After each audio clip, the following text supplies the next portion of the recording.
Honey Boo Boo rebuts criticism of her age-discrepant relationship as her older boyfriend escorts her to prom.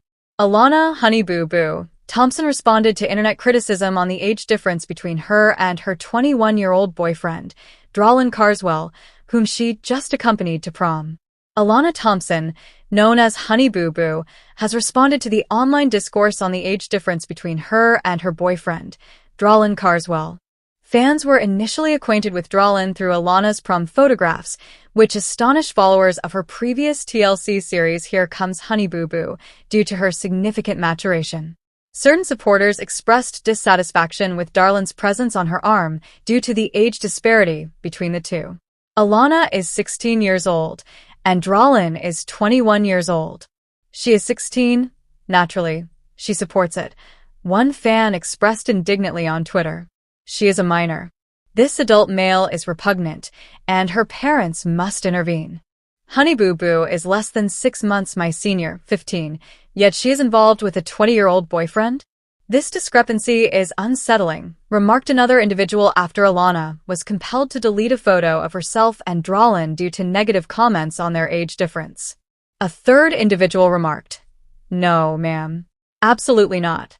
A 4-year age difference later in life is acceptable, but a 16-year-old and a 20-year-old is not." In response to the criticism, Alana ultimately admitted that she doesn't really care and posits that fans are more perturbed by her interracial romance than by the age disparity. In our relationship, the two predominant topics of discussion are our age disparity and the fact that he is black while I am white, making us an interracial couple, Alana stated. I am indifferent because, ultimately, my sister's approval, his mother's approval, and our happiness are what matter. Thus, the opinions of fans or detractors are inconsequential to me. Her sister, Lauren Pumpkin Shannon, concurred with Alana and articulated that she is emotionally mature despite her youth and does not concern herself with her sister's relationship. She is not entering into matrimony, she is not expecting a child, and she is excelling academically, she stated, noting that the couple is in harmony. Alana enthusiastically praised her partner, stating that the couple is constantly engaged in conversation. I appreciate that it is never silent when we are in each other's company. We are perpetually engaged in conversation, she remarked. There is never an awkward moment or silence. We consistently engage in conversation. Nonetheless, on a brisk autumn morning in Georgia, the Shannon family heard news that would profoundly impact them, yet also reunite them. Mama June, formerly the tumultuous figure of reality television recognized more for disorder than tranquility, stood silently outside her unassuming rural residence, gazing at the gentle skies. Her hands were anxiously clasped around a pink envelope, a correspondence from her youngest daughter, Alana Honey Boo Boo Thompson. Their previous conversation concluded with tears, accusations, and forcefully closed doors. However, a transformation had occurred. An ultrasound image was contained within the envelope. A note affixed read, "Greet your grandchild, mother. Let us engage in conversation." Alana tears cascaded down June's face. Redemption proved challenging, and she recognized that she had inadequately fulfilled her responsibilities to her girls in ways that may remain irreparable. However, a grandchild? An opportunity to be genuinely present for a new life. That was a celestial indication. Throughout the previous year, June diligently engaged in rehabilitation, participated in therapy, and shown remorse via both verbal and tangible deeds. She launched a little internet enterprise specializing in the sale of handcrafted candles and soaps. She aspired to lead a pure life. Not merely sober, but authentic. Pumpkin, her eldest daughter, remained circumspect. You cannot simply re-enter and assume the role of Grandma of the Year, she cautioned. Alana requires your assistance. However, this infant necessitates more than mere assurances. However, Alana, now 19 and pursuing a nursing degree, saw in her heart that it might be time to afford her mother another opportunity. The family convened in a quaint event space in Atlanta, adorned in gentle shades of green and yellow. The placard stated, "Welcome, baby Thompson." Alana and her partner, Jace, were radiating joy. Sugar Bear had also arrived, clumsy yet making an effort. The true astonishment occurred when Mama June entered the room, presenting a hand-knitted baby blanket adorned with the inscription "Love, Grandma June" in the corner. The chamber became quiet. "Observe," she stated, her voice quavering. "I acknowledge that I have not earned your complete forgiveness. However, this infant? This small being represents my new beginning as well. I wish to be included in their lives." After a prolonged interval, Alana advanced and embraced her mother firmly. Several months later, the infant, designated Hope June Thompson, was delivered on a rainy morning.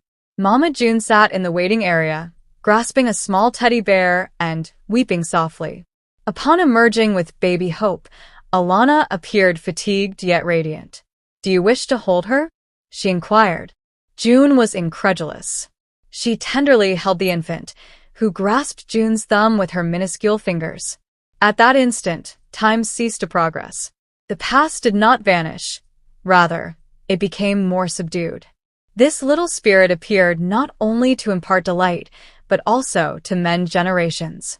1 year later, Road to Redemption premiered a new season. This time, however, it was not centered on turmoil or controversies. The narrative centered on second chances, laughter resonating within a modest Georgia residence, and an infant daughter who reunited everyone. While Mama June gently lulled Hope to slumber beneath the porch light, she said, "You rescued me, dear child. I assure you I will never release you again." For the first time in her life, Mama June experienced a sense of belonging. Nevertheless, Alana "Honey Boo Boo" Thompson sat solitary in her bedroom, gazing at the weathered family photograph affixed to the wall. At 15, she had matured, gained insight, and saw the anguish concealed beneath her boisterous laughter and ostentatious pageant history. Her voice faltered as she murmured, "Mama no longer recognizes me." Following years of public fluctuations, Alana had mastered the art of smiling amidst the turmoil. Her mother, June Shannon, once the focal point of their sensational reality television existence, had descended into addiction and detrimental relationships. Rehabilitation, incarceration, and incessant apologies ensued, but an inward transformation had occurred within Alana. Despite June's purported journey towards repentance, attending meetings, participating in interviews regarding her metamorphosis, and asserting her new identity, Alana remained imperceptible. The tabloids proclaimed, "Mama has returned." However, Alana said, "Back for whom?" On Alana's 16th birthday, she requested little, merely a day spent together. She orchestrated it independently, a serene meal, a handcrafted dessert, and possibly a film. She composed a letter to her mother, expressing her emotions and feelings of neglect. However, June did not appear. That day, she uploaded a selfie on Instagram, donning heels and holding a cupcake, amidst her new, clean friends. "I take pride in my prolonged sobriety," the caption stated. No mention of Alana whatsoever. A week later, they convened for a therapy session, with the cameras turned off for once. Alana's hands trembled.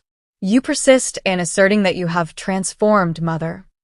How can you ascertain for whom you are changing if you no longer recognize my identity?" June's expression diminished. "Alana, I am making an effort. You are unaware of my preferred color. You are unaware of the most recent occurrence of my panic attack. You were absent when Pumpkin accompanied me to my initial counseling appointment. You are unfamiliar with me." June remained silent. "I am no longer that diminutive pageant girl. I am indifferent about crowns or cameras. I desire to be loved for my true self." Later that evening, Alana returned home and reclined on her bed once more. She retrieved the letter she had composed for her birthday, still folded and undelivered. She commenced the revision. "Esteemed Mother, you assert that you are improving, although recovery encompasses more than merely abstaining from substances or engaging with more suitable partners.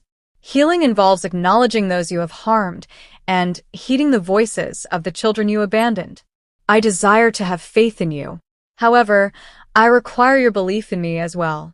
Affectionately, Alana, not Honey Boo Boo, only your kid." 1 month later, June rapped on Pumpkin's door. Prohibition of cameras. Without cosmetics. Only she and a small box. Within the box resided antiquated photographs, Alana's juvenile illustrations, and, ultimately, an unopened correspondence. I wish to commence by reading this, June stated. I wish to reacquaint myself with my daughter. The authentic one. It will require time. Perhaps, at long last, Mama June was prepared to encounter the daughter she never quite understood. Nonetheless, the camera focuses on a dusty driveway in South Georgia. The cicadas buzz in the summer warmth.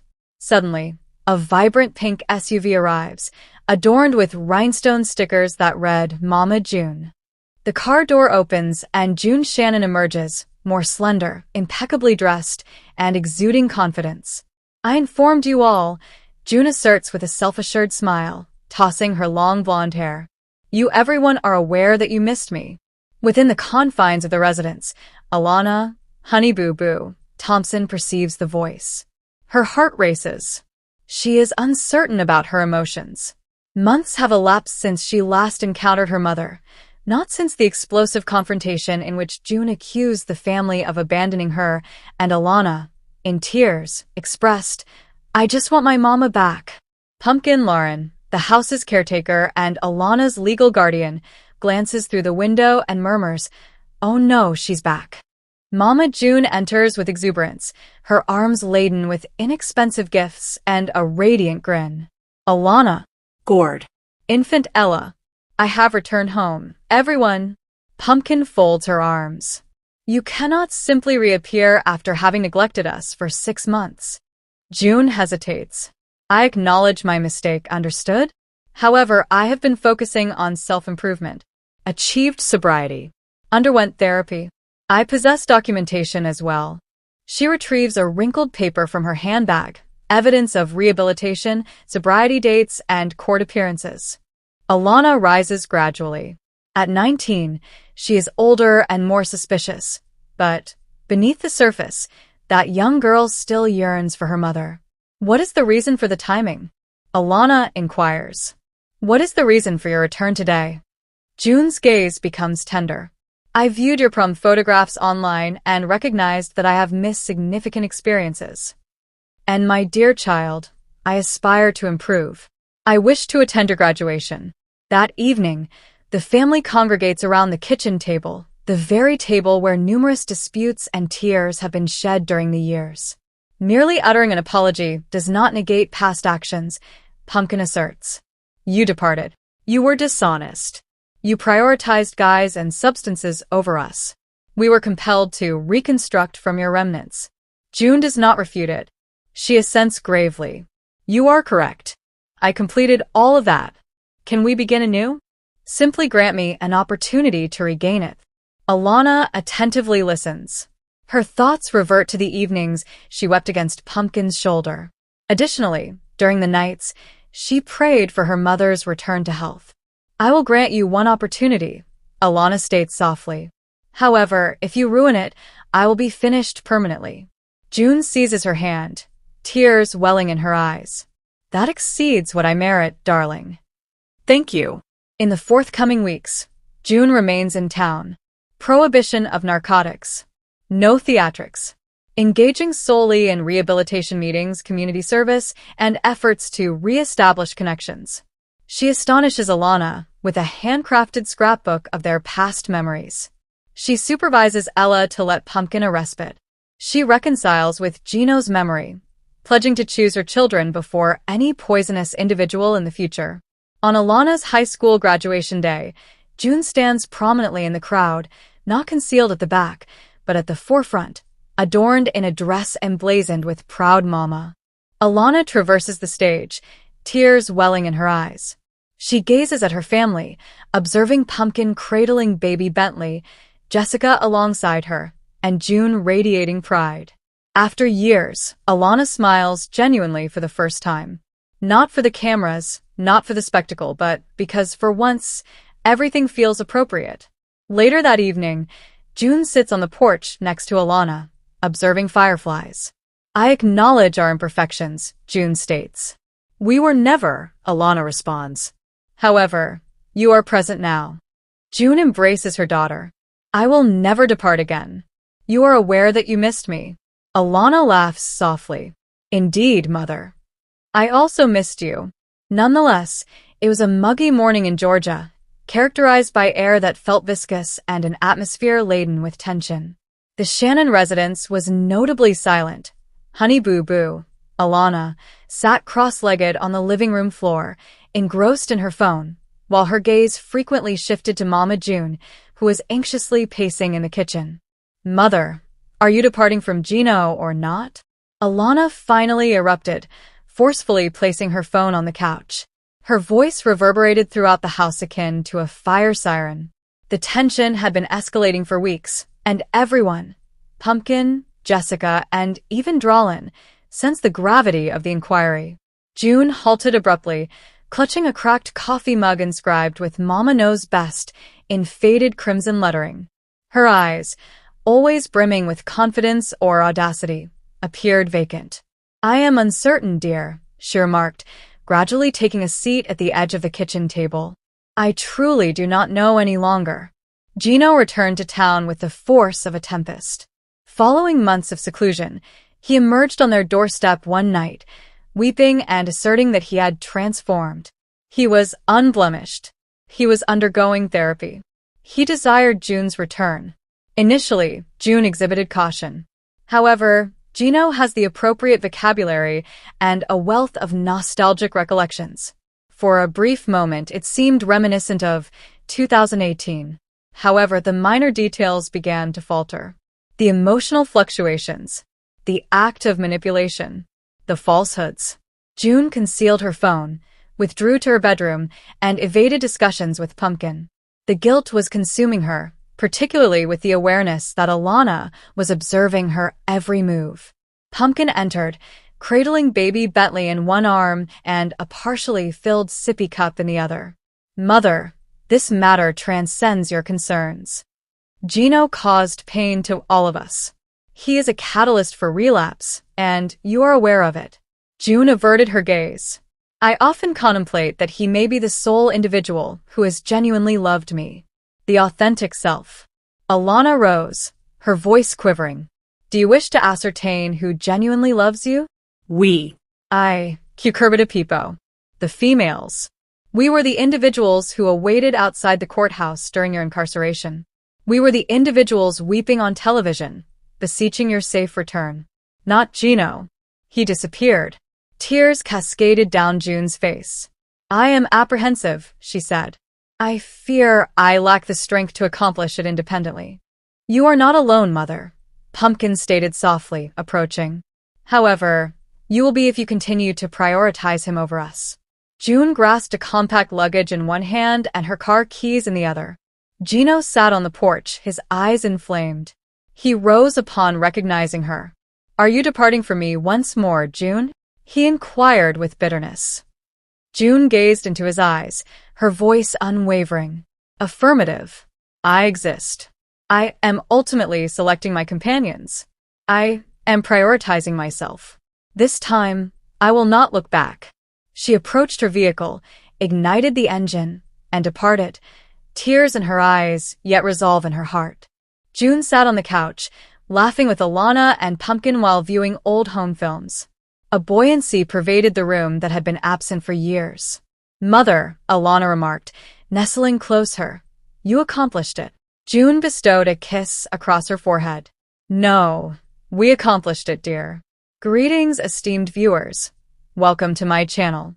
I am Zara, and I hope your day is going splendidly. If you liked the video, please remember to subscribe to the channel.